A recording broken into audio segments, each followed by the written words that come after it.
不要害怕爱，也不要害怕相爱的过程。人生无常，唐纳·戈达尔说，一开始就选择爱，到最后还是选择爱，他可以给予你的将比你给予他的更多。我们每一个人都渴望同样的东西，那就是体验与另一个人的感情和亲密关系。当我们还是婴儿时，我们一哭，照顾我们的人会顾及到我们的需要，这一事实就会在不知不觉中给了我们安抚。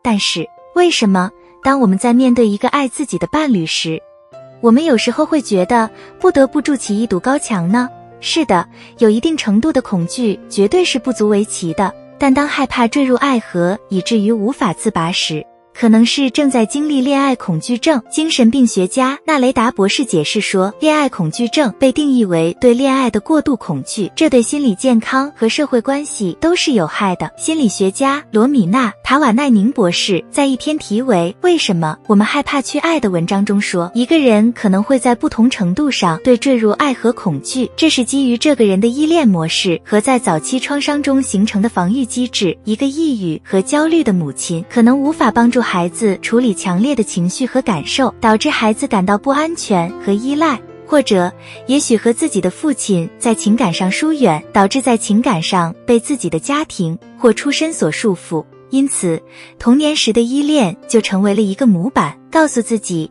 余生应该如何看待人际关系。这些早期关系中的问题可能会让自己对后来的恋情提高警惕。话已至此，那该如何判断是否害怕坠入爱河呢？行动不等于意图。想象一下，遇到了一个特别的人，知道自己遇到了自己的真爱。当你深深爱上这个人时，会发现自己总是批评他的小举动，即使不值得批评，这就好像在潜意识里试图在你们之间找个借口，把他赶走。正如临床心理学家费尔斯通博士指出的那样，一个人的依恋历史很大程度上影响着这个人在恋情中打造距离的方式。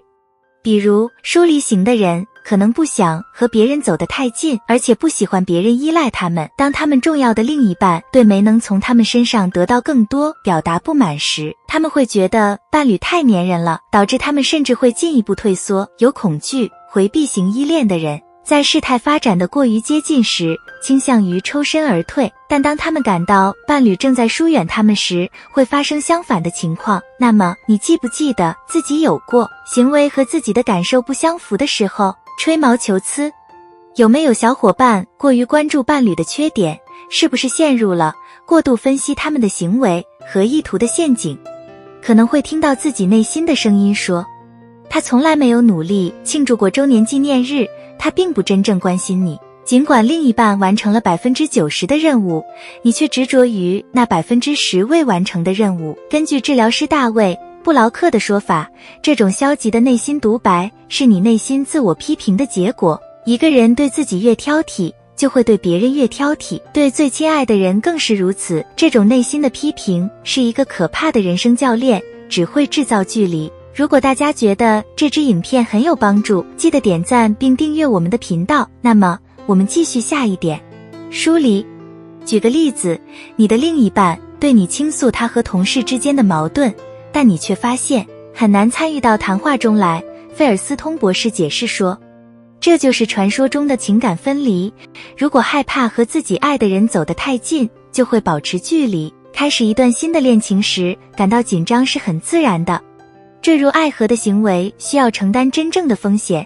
然而，如果害怕和谁走得太近，就会犹豫是不是要接受风险，这会让人感到脆弱和不安全，因此会倾向于尽可能长时间和他们保持距离。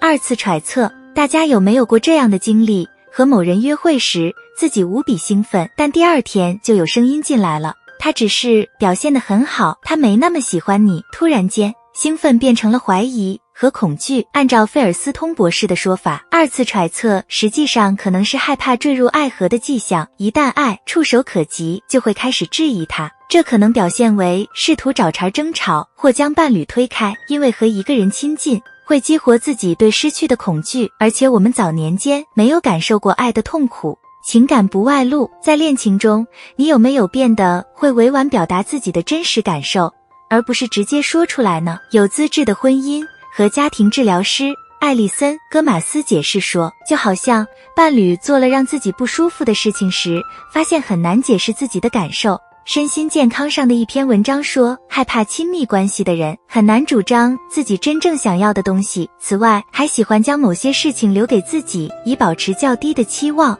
正因如此，可能与某人保持很长一段时期的恋情，但在某些方面却感觉像陌生人，因为这种恋情还停留在表面上。一段恋情的结束肯定会让我们内心燃烧起强烈的痛苦，而坠入爱河就需要冒这个风险。然而爱过又失去，难道不是比从来没有爱过更好吗？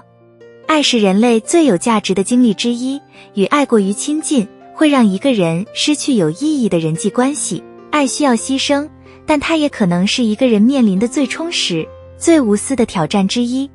你有这些迹象吗？我是有的，欢迎在下面评论区告诉我们。记住，你很重要。